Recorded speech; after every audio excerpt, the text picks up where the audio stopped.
নারী কিসে আটকায়? নারী বলে মায়ায়, ভালোবাসায়। আমি বলি প্রেগন্যান্সি টাইমে আমাদের সেক্স করতে কোনো প্রবলেম নাই তো।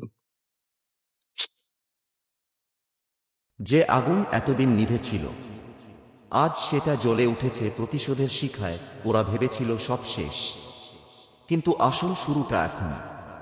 একটা ভুল, আর তার মূল্য দিতে হবে জীবন দিয়ে।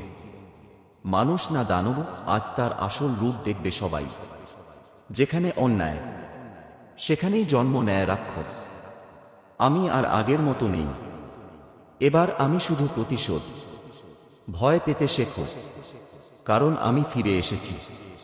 আর মাত্র কিছুদিন, তারপরই শুরু হবে রাক্ষসের কোপ।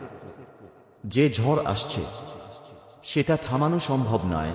খুব শিগগিরই প্রতিশোধের আগুন জ্বলতে আর দেরি নেই, প্রতিশোধের আগুন জ্বলতে আর দেরি নেই। আর যারা এখনো সাবস্ক্রাইব করেননি, তারা এখনই চ্যানেলটি সাবস্ক্রাইব করে ফেলুন, কারণ সামনে যা আসছে তা মিস করা একদমই ঠিক হবে না। কমেন্টে জানাতে ভুলবেন না আপনারা কে কে নতুন এপিসোডের জন্য অপেক্ষা করছেন। আপনাদের প্রতিটি কমেন্ট আমাদের জন্য অনেক মূল্যবান।